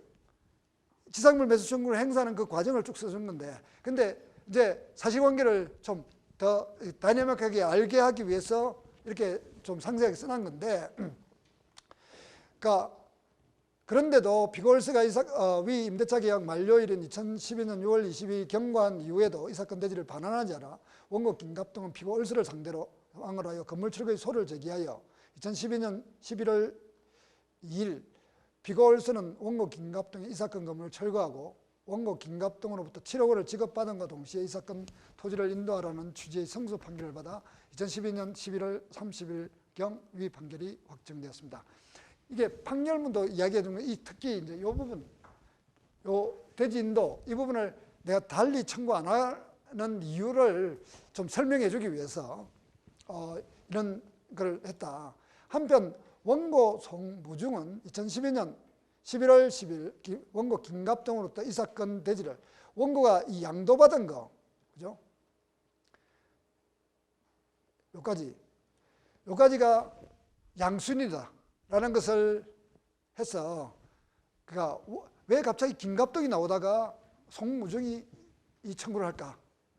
그걸 양수받은 인이고, 그리고 그 양수받은 사람에 대해서 그 임차인은 대지의 임차권에 대해서 등기를 하지 않아도 건물을 등기를 해놓으면 이런 양수인에게 대항할 수 있다 하는 게 이제 그게다 말이죠. 그래서 요 내용을 이렇게 쭉 썼다. 그리고 피고월서도 이 그 무렵 원고 송무중의 위 임대차 보증금 반환 채무 인수에 승낙하였습니다. 그러니까 그 매매 대금을 지급하는 과정에서 7억 원의 임차 보증금 반환 채무를 원고 송무중이 인수하였어. 나중에 상환이행을 구할 때 원고 송무중이 7억 원을 지급함과 동시에 인도하라 하는 내용을 생각할 수 있도록 이렇게 하는 거다. 그리고 송무중이 위 확정 판결에 기하여 건물 철거 및 토지 인도 집행을 위하여 승계 집행문을 발급받아 2012년 12월 21일 10시경 서울 서초구 서초동 6, 7일 현장에 나가 집행에 착수하려 하였더니 피고월서의 대표이사 소의 노영호가 출석하여서는 원고 송무중에게 집행 대상 건물의 매수 청구권을 행사한다라는 취지의 진술을 하고 서울중앙지방법원 소속 집행관 소의 김종인이 위와 같은 취지의 진술을 집행불능조서에 기재하였습니다. 또한 피고 박병남은 약정서를 제출하면서 피고월서와 약정을 하고 집행대상 건물을 사용 중이라고 주장하여 결국 위 집행관은 집행불능을 선언하고 그 절차를 종료하였습니다. 이 과정이 지상물 매수 청구권의 행사와 그 의사가 도달된 과정을 이렇게 써줍니다. 자, 그러니까 다시 한번 강조하면은 여러분들이 이제 권리분설을 해갖고 요건사실을 딱 확정해놨잖아요, 그죠? 그래가지고 그 요건사실을 상담일지 옆에다가 깨알같이 적어놔. 이렇게 상담일지에다가 뭐 6개, 6개 딱 적어둔단 말이에요, 그죠? 그리고 그거를 내가 다 구체적인 역사적 사실로 변환해서 썼는지를 자꾸 확인하면서 이 부분을 써야 된단 말이에요, 그죠? 이거는 이제 상당히 고통스러운 과정인데 여러분들이 익숙해져야 돼요. 이게 법문서 작성하는 이 부분을 주일 상목형으로 구체적 역사적 사실을 저렇게 요건에 해당되는 걸 빠짐없이 쓰는 거, 이거를 어느 한순간에 다 하면은 여러분 그냥 타고난 천재예요. 그냥 여기 한양대 로스쿨에 재학할 필요가 없어요. 그러니까 완전히 그 사람은 타고난 법률가란 말이에요. 근데 대개는 그래 안 돼요. 저걸 계속 연습해 봐야 되는 거예요. 그래서 자꾸 작성해 보라는 거예요, 여러분에게. 예? 그리고 구체적 역사적 사실을 꼭 쓰라고 이렇게 이야기하는 거예요.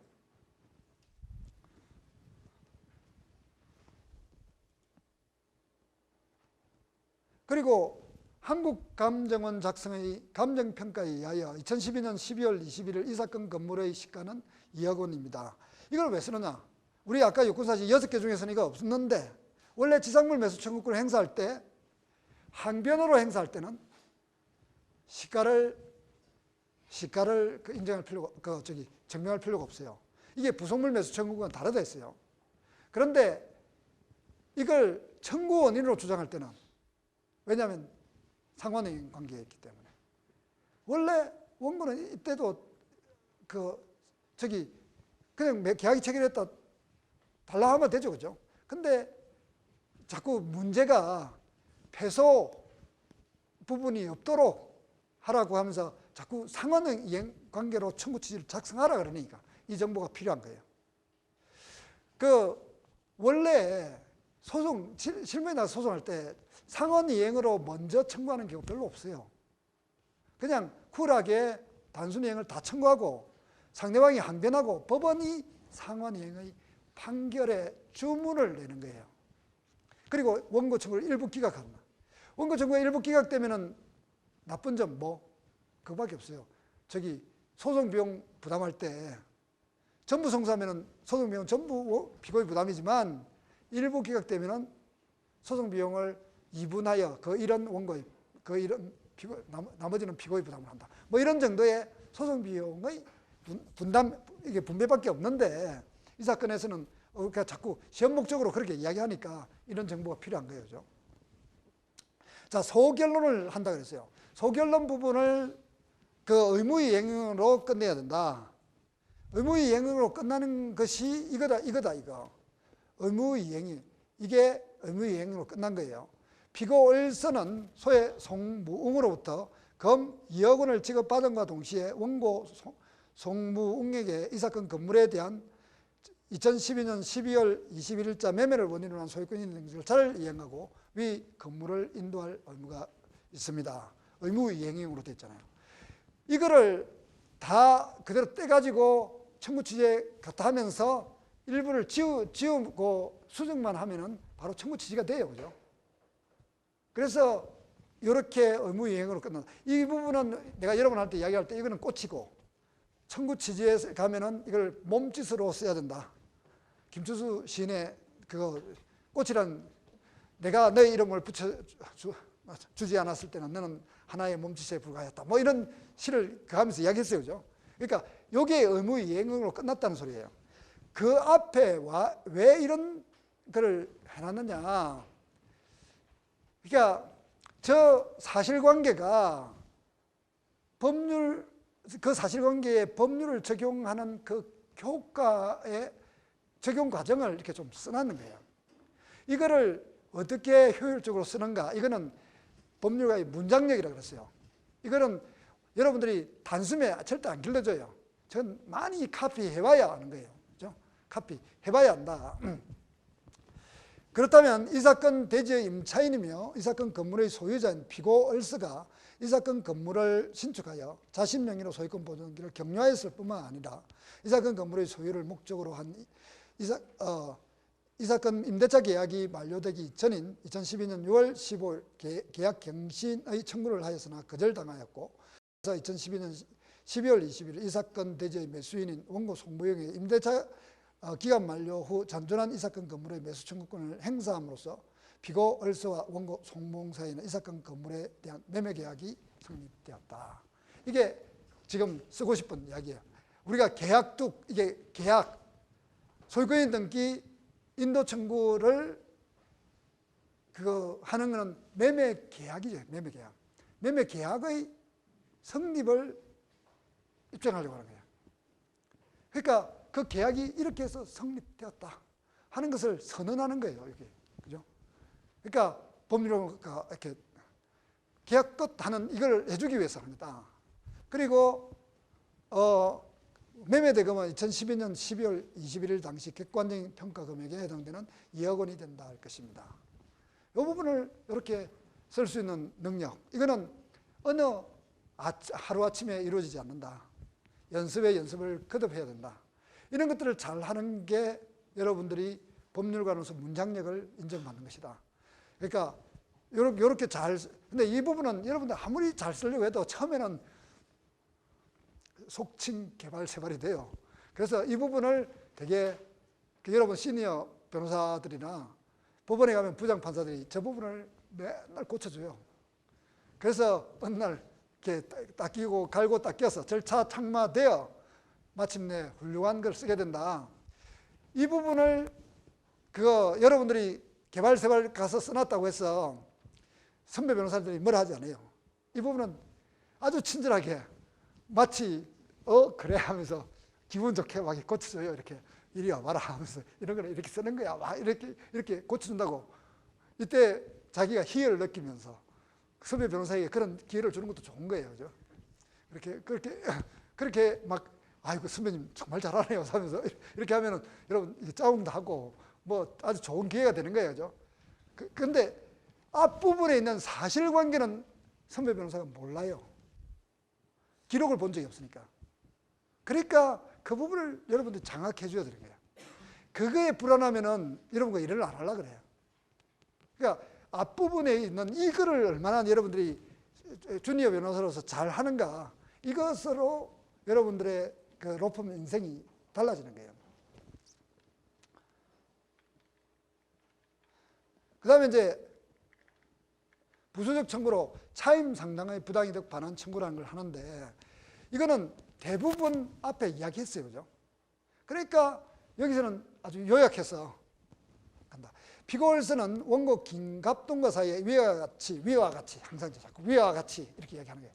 위와 같이 이 사건 대지에 관한 임대차 계약을 체결하고 2010년 6월 23일 임차보증금 7억 원을 지급하고 이 사건 대지를 인도받아 그 지상에 이 사건 건물을 신축하여 그 소유권 보존기를 격려한 다음 임대차 계약 갱신을 요청하였으나 거절된 채 이 사건 대지를 점유 사용하면서 임대차 기간 만료일인 2012년 6월 20일까지의 임료만을 지급한 채 그 이후로 임료를 일절 지급하지 않고 있으며 원고 송무은 위와 같이 원고 김갑동으로부터 이 사건 대지를 매수하여 2012년 11월 23일 잔금을 모두 지급한 다음 소유권이 있는 길을 격려하고 이 사건 대지를 인도받아 현재 점유 중에 있는 사실은 앞서 살펴본 바와 같습니다. 결국 온갖 거를 앞에서 다 이야기했으니까 앞에 막 이런 걸 대충 이렇게 요약해갖고 요구 사실을 해주는 거다. 그렇다면 피고월서는 소의 원고 송무응이 소유권을 취득한 2012년 11월 23일부터 이 사건 대지 인도 완료일까지 월 500만 원의 비율에 의한 무단 점유에 따른 월 임료 상당의 부당이득금을 지급할 의무가 있다. 이게 이런 게 그거와 다른 거죠. 청구 취지에서는 다르죠. 청구 취지에는 이런 거 안 한다 했어요. 근데 여기는 그 의무의 영역으로 이렇게 한다. 연대보증금 채무. 연대보증금 채무는 어떻게 하냐. 요건사실이 주채무 약정. 그리고 이게 소비대차에 기한 반환 청구니까 주소비대차 계약이 소비대차의 주채무 계약 체결. 그리고 원본을 인도해 줘야 되잖아요. 그리고 소비대차 계약이 종료돼야 되잖아요. 그리고 보증계약을 체결. 이 네 가지가 요건사실이야. 이 요건사실을 어떻게 쓰느냐? 이 요건사실을 이렇게 나열한 것이 아니라 이렇게 구체적인 역사적 사실로 변환하여 쓴다. 보세요. 원고 송무응은 2006년 1월 5일 소의 문영수에게 1억 원을 이자는 연 6%, 변제기는 2007년 1월 4일로 정하여 대여하였는데 이때 피고월서는 같은 일자 소의 문영수의 위 대금 반환 채무를 연대보증하였습니다. 여기 보세요. 이 대여하였는데 라는 말에 이 대여 계약을 체결하고 1억 원을 인도했다라는 내용을 포함시켰어. 이렇게 그 말이 포함시켰습니다. 그리고 요 변제기가 도구한 거는 보니까 뻔하잖아. 지금 소는 2013년 1월 7일 날 하잖아. 도가해도 한참 도가한 거야. 그지? 그러니까 그리고 연대보증 계약을 했다. 이런 것으로 이렇게 딱 요약해서 쓰는 거예요. 여기에 그런 요소가 다 들어있어. 들어있는데 그거를 단지 구체적 역사적 사실로 쓴 거야. 그거로 이게 법률 요건이라는 말로 쓴 게 아니라. 그렇다면 피고월서는 소의 송무응에 대하여 연대보증한 금 1억 원 및 이에 대하여 2006년 1월 5일부터 이 사건 소정 부분 송달일까지 약정상의 연 6%, 그 다음 날부터 다가는 날까지 소송 촉진 등에 관한 특례법 제3조 소송의 연 20%의 각 비율의 연치 이자 및 지연 손해를 지급할 의무가 있다. 예상 가능한 주장에 대한 반박. 주장은 이렇게 한다 그랬어요. 그거 상대방 주장을 요약하고 그에 대해서 답변하고 그리고 오히려라고 할 게 있는지 한다. 이게 반박하는 방법이고 거기다가 재항변을 한다면은 다시 여기에다가 재항변사를 쓰는 거예요. 이렇게 쓴다. 그 월서는 상사 소멸시효 완성이라는 주장을 한다. 상사 소멸시효 완성이라는 주장은 어디서 있습니까? 이거는 그 기록에 보통 내용 증명 우편, 통지서 이런 등에 끼워놔요. 여러분들에게 친절하게 그런 걸 끼워놔요. 여러분들이 혹시 상대방이 그거 뭔 주장을 할 것인지 잘 모르겠다고 할까 와서 거기다가 끼워놓는다. 거기에 깨알같이 메모해가지고 해놔야 된다. 그러면은 이게 원래 요거는 그거 실무상으로는 간단하게 쓴다 했어요. 그런데 여러분 시험 목적으로는 그래도 제법 상대방이 주장할 요건 사실을 다 갖춰서 주장하도록 한다. 왜 이러느냐? 여러분들이 그 기록상으로 처음 나타나는 것이고 여러분들이 이 요건 사실을 다 아는지를 확인해 주기 위해서 그런다. 피고일설은 주식회사로서 당연 상인에 해당되고 위 보정행위는 상행위였으며 상인이 영업을 위하여 하는 행위로 상행위로까지 추정되므로 상법 제64조에 의한 5년의 경과로 시효 소멸하게 되는데 본건의 경우 변제기 2007년 1월 5일부터 5년이 경과되어 소재기 되었으므로 시효로 소멸하였다고 항변합니다. 우선 피고 을서의 위 보정행위는 영업을 위한 것이 아니라 보조적 상행행위에도 해당되지 않으며 달리 피고 을서의 위 보정행위가 상행에 해당되지도 않습니다. 즉 피고 을서는 음식 판매 업무, 연예기획 업무, 부동산 임대 업무, 기타 부대되는 업무로서 기획재정부 장관의 승인을 얻은 업무를 목적으로 설립된 주식회사로서 주로 드래곤스라는 상호의 패스트푸드 프랜차이즈 사업을 영위하고 있습니다. 그러므로 상인이 아닌 소의 문영수의 위 자연금에 연대 보정한 행위는 영업을 위한 것으로 볼 수 없습니다. 따라서 상행임을 전제로 한 위 주장은 이유 없다. 원래 상인이 한 행위는 상행위로 추정돼요. 입증 책임이 원고 이게 상행위성을 부인하는 나에게 있는 거예요. 그래서 저 부분을 부인하려면은 저 정도가 아니라 좀 더 이렇게 더 해야 되는데 이게 저 주장은 그냥 강하지 않은 거예요. 저건 성수할 가능성이 별로 받아들여질 가능성이 조금 적은 주장이다. 근데 어쨌든 상행성이 문제된다. 그 다음에 이 사건은 그거 상행성에 있는 게 아니라 약소금 청구의 확정 판결이 있다. 재판상 청구했다는 시효 중단 사유가 있다는 거죠. 그죠? 그게 이중, 원래 연대보정, 그러니까 주채무자에 대한 시효 중단 효과가 연대보정에도 효력이 있고, 그리고 원인 채권의 담보로 이렇게 발행된 엄금을 청구해 나면은 이 엄금 청구가 재판상 청구에 해당되어서 원인 채권의 시효 중단 효과가 있다 하는 이중 시효 중단의 법리를 가지고 테스트해서 거다. 원인 채권 청구를 한 확정 판결을 엄금 청구의 시효 중단으로 원용하지 못한다. 그죠? 이거는 편면적이에요. 요렇게는 시효 중단이 된다. 요렇게는 시효 중단이 안 된다. 이거는 여러분들이 어법을 공부하면 안다. 가사 위 보정행위가 상행위에 해당된다고 하더라도 이건 이제 그거죠. 위에가 주의적, 밑에가 예비적 주장이라는 이야기가 돼요. 원고 송무웅은 위 채무의 담보조로 발행한 약속원금 청구의 소를 제기하여 그 확정 판결을 받아서 시효 중단되었다고 할 것이다. 요게 우리가 말하는 요지인데 요게 너무 추상적인 거니까 적하면서 좀 더 구체적으로 써놨다. 구체적으로 써놨다. 근데 이 정도까지 구체적이 아니어도 되지만 하여간 좀 이렇게 풍부하게 쓰면 이렇게 쓸 수 있다. 다음에 무건 대리 행위 주장에 관하여 피고 을서는 정관 22조에 따르면 회사가 타인의 채무를 보정하는 행위는 사전에 이사회의 결의를 얻어야 하는데 당시 대표였었던 소의 최상근이 아무런 절차도 밟지 않고 보정하여 무효라고 주장합니다. 무건 대리행위는 무효잖아요. 그죠? 그러니까 대리권을 제한했는데 그 대리권을 넘어서면 무건 대리가 되고 그 무건 대리행위는 무효인데 이 무효가 되려면 상대방이 그걸 대리권 제한을 알았거나 중대한 과실로 알지 못한 경우에 해당된다.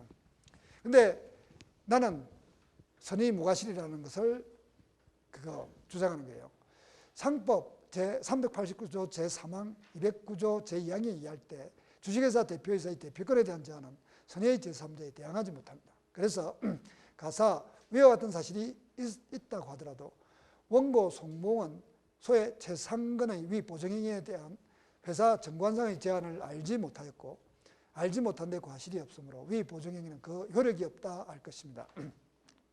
위 보증에는 효력이 있다 할 것입니다. 즉 원고 송무홍이 위 문영수에게 연대보증을 요구하자 위 최상근을 대동하고 법무사 사무실에 나타났고 그 자리에서 위 최상근이 피고월서의 대표이사로 기재된 명함을 교환하고서 가지고 온 피고월서의 명판과 인감도장으로 보증계약서에 날인하여 작성하였습니다. 당시 배한 법무사도 대표이사가 직접 인감을 날인하면 충분하다고 말하였고 당시 법무사 사무실에서는 피고월서의 이사 중 한 사람 소의 전현우도 위 최상근과 함께 찾아와서 동석에 있었으므로 위 연대보증에 관하여 아무런 일을 하지 않았습니다. 이와 같은 상황이라면 원고 송무원 피고월서의 정관의 대표권에 대한 제한이 있었음을 알지 못하였고 나아가 소의 최상근이 위와 같이 이사 결의를 받지 않았다는 사실을 알기 어렵고 알지 못한데 그 어떤 과실이 있었다고 보기 어렵습니다.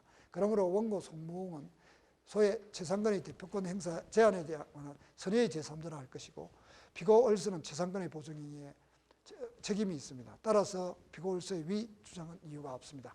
끝으로 이렇게 위 주장은 이유가 없다. 이렇게 끝을 내는데 이게 여기에 이제 다양하게 든 간접 사실들이 선의 무과실이라는 데에 관한 이렇게 증거가 된다라고 강력하게 주장하는 거예요. 그죠? 저게 사실 아주 이게 크리티컬해요. 그러니까 소송을 해보면은 우리가 막 저렇게 주장하면은 저기는 또 그럴듯한 이야기가 또 나와요. 그럴듯한 이야기가 나와. 그래서 막 싸우는 거예요. 이렇게 저쪽에서 또 이야기를 들어보면은 또 그럴듯하다. 충분히 알았을 것 같은 여러 가지 요소들이 나온다고죠. 그래서 저게 쉽지가 않은 거예요. 그래서 저런 걸 발견하는 이런 싸움이 나중에 사건의 향방을 좌우하고 뭐 이런다고. 그다음에 이제 이거 피고 김갑동이 얼서에 대해서 청구하는 것은 그것밖에 없어요. 나머지 5개월간의 임료상당의 부당이득 반환 청구 이걸 하는 건데 이거는 아까 거의 송무의 부당이득 반환 청구할 때 거의 이제 다 나왔어요. 나온 건데 그거를 또 앞서 본 위와 같은 이런 말로 통해서 요약한다.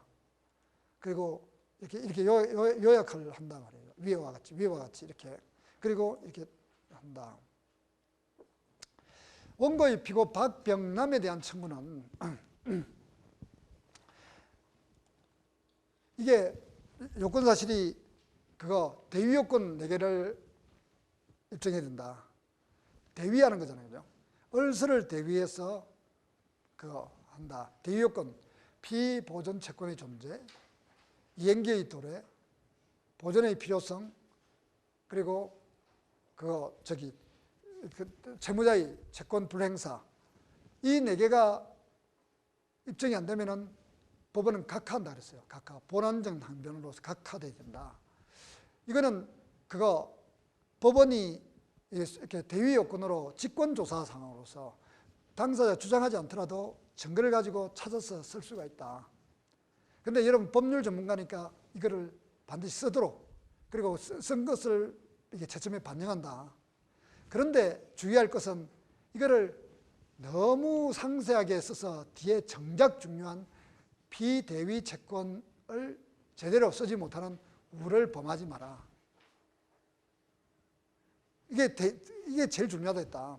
그리고 이 사건은 특정 소유권에 있는 게 청구, 인도 청구하는 특정물 그거여서 보존의 필요성, 채무자의 무자력을 입증할 필요가 없다. 그죠? 그래서 원고 송무홍이 위와 같은 경위로 이 사건 대지를 매수하여 그 소유권을 취득하였고 피고월서의 원고 송무영에 대한 건물 매수 청구권 행사로 이 사건 건물에 대한 매매 계약이 성립되었습니다. 한편 그래서 여기 이전 등기 청구권이라는 피보존 채권이 존재한다는 것을 이렇게 위에서 써놨다. 한편 피고 박병남은 원고 김갑동이 피고 얼서를 상대로 건물 철거 및 대지인도 청구의 확정 판결이 있고 난 후 그 철거 집행 전인 2012년 12월 3일 비골스로부터 이 사건 건물을 무상으로 사용하면서 비골스가 인도 요구를 하면 3일 이내에 조건 없이 원상명 여부하여 반환하기로 약정하고 비골스로부터 같은 날 이 사건 건물을 인도받아 현재 점유 사용 중에 있습니다. 그러니까 인도 청구를 하려면 사용대차 계약의 체결, 임차 목적물의 인도, 사용대차 계약의 종료 이렇게 써야 된다. 여기에 그 내용을 다 들어있다. 보라고 그죠? 다 들어있다. 그렇다면 비골스는 원고 송무홍에게 위 건물 매수 청구의 행사로 말미암아 이 사건 건물의 소유권이 등기는 물론 인도할 의무가 있다 할 것입니다. 이런 인도 청구권을 보존하기 위하여 원고 송무홍은 비골스를 대위하여 비고 박병남의 위 약정상의 계약을 해지하고 인도 청구를 합니다. 여기 보면 여기에 인도 청구권이 비보존 채권이고 그죠?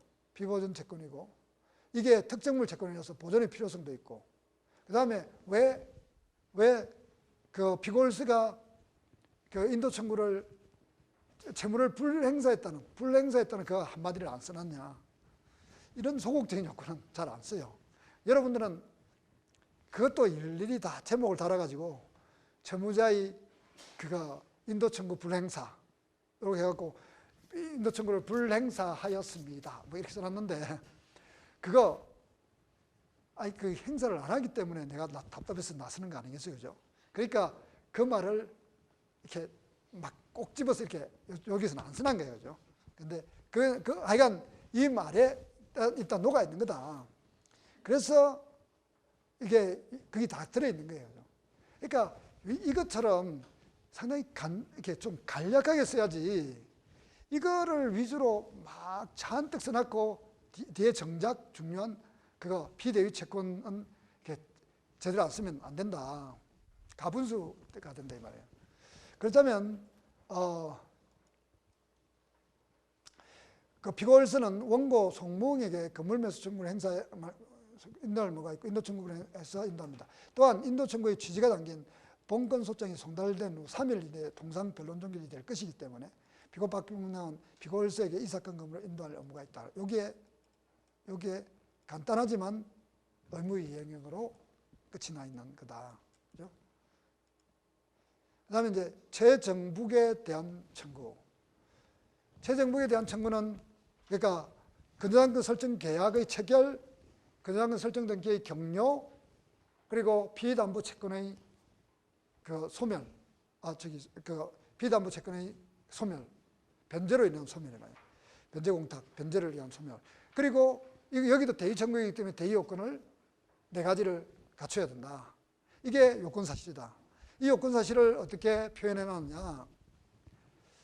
비골스는 2010년 8월 23일 피고 재정복으로부터 5천만 원을 이자 월 4%, 대여기간 2010년 8월 30일부터 2012년 8월 20일 2년간으로 정하여 차용하고 그 담보초로 이 사건 건물에 관하여 서울중앙지방법원 등기국 2010년 8월 25일 접수 17543으로 채권 최고액 6천만 원으로 된 근저당권 설정 등기를 격려하여 주었습니다. 여기서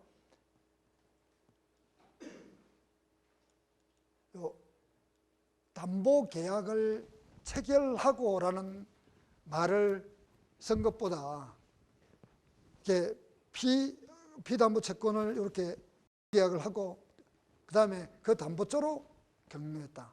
그럼 저 말 속에 그 임대차 계약의 근저당권 설정 등기의 계약의 체결 등기 요 말이 이제 녹아 있는 거죠, 그죠? 녹아 있는 거다. 그 후 피고 최정복은 비골스로부터 2011년 2월 20일 3,750만 원, 2012년 2월 20일 2천만 원, 합계 5,750만 원을 지급받았습니다. 2007년 6월 30일부터 현재까지 진행 중인 이자제한법 제2조 제1항 최고 이자율에 관한 규정에 의하면 금전대차에 관한 계약상의 최고 이율은 연 30% 되어 있습니다. 이게 2014년 7월 1일부터는 25% 되어 있는데 여기는 적용이 없다. 왜냐? 그 적용 배제 경과 규정에 의해서 그렇다. 원고 송무홍은 2013년 1월 7일 피고 을수를 대위하여 위 최정복을 비공탁자로 하여 이렇게 공탁하였다. 이거는 요 공탁금 계산이 요거의 계산 차이로 인해서 조금씩 답안마다 좀 다른 데가 있을 거예요. 요 계산. 근데 저게 며칠인가 뭐 이런 거 계산할 때 그냥 그거 보름이라고 해서 그냥 10개월 반, 10개월 반으로 계산한 경우도 있고 이러는데 가급적이면은 저게 일부 공탁에 대해서 무효가 되는 위험을 피하려면은 조금 더 우리 원고에게 불리하게 공탁하는 게 좋아요. 일부 공탁이 안 되도록 조금, 그러니까 지금 몇만 원 차이니까, 그러니까 그거 공탁을 조금 더 충분하게 하는 게 좋다. 하여간 이 부분은 이게 그거 반달치로 계산해야 되는지 또는 16일치로 계산해야 되는지, 16일치라면 31분의 16을 해야 되는지 365분의 16을 해야 되는지 이게 논란이 될 수 있단 말이에요. 한번 그건 보세요. 원고 송몽은 건물 매수 청구권 행사로 이 사건 대지에 관한 소유권 이전 등기 청구권이 있음을 앞서 본 바와 같다. 이거는 이제 비보존 채권의 존재를 이야기한다. 그러면 이제 이게 요걸 쓰기 위해서 요걸 쓰려고 하는 거예요. 요걸 쓰기 위해서 그게 변제가 다 됐다는 것을 사실을 쓰는 부분에서 변제 충당을 쓰는 게 아니에요. 그거는 사실은 돈을 2회 나눠서 돈을 얼마를 줬다는 거 아니야. 근데 그게 변제가 어떻게 충당되는 거는 법률을 적용한 결과 이렇게 되는 거예요. 그죠? 그러니까 소결론 부분에서 이렇게 써주는 거예요. 그러니까 이거는 사실관계가 아니란 말이야. 변제 충당, 그러니까 이자제한법상으로 이렇게 해갖고 이렇게 하면은 결국 600만 원 남는 거, 이거는 여러분들이 다 아는 것 같더라. 그리고 대위 변제를 위한 공탁을 이렇게 했다. 그래서 이런 게 된다. 예상 주장은 월 4%로 해야 된다. 이거는 말이 안 되는 거죠. 말이 안 되는 거다. 뭐 이거는 이거는 안 써도 되고, 이건 안 써도 되고, 그냥 주장 자체에서 이유가 없는 거예요. 결론은 이렇게 쓰는 거예요. 이런 정도로. 결론은 이것보다 더 간단하게 써도 된다. 근데 결론은 이렇게 쓴다. 이게 여러분들이 구체적으로 오늘 이 쓰는 방법을 배운 거를 조금 계속 생각하면서 한번 이렇게 다음 주 쓸 그 기록에다가 잘 이렇게 해보면서 해라. 이거 하루아침에 안 이루어집니다. 여러분 하루아침에 될 것 같죠? 근데 어떻게 하면은 이걸 효과적으로 쓸 건가? 그러니까 상담일지를 잘 활용해서 상담일지 거기에 약간 가필도 좀 하고 옆에다가 필요한 권리 분석한 결과 필요한 그 요건 사실도 옆에다가 1, 2, 3, 4로 해놨고, 그래서 이게 다 있는지를 다 해갖고 필요한 건 좀 집어넣어놓고 그걸 그대로 쫙 뺏겨 쓰면 된다 이 말이에요. 그죠? 그렇게 소송 전략, 그 답안 작성 전략을 해보라. 질문 있나요?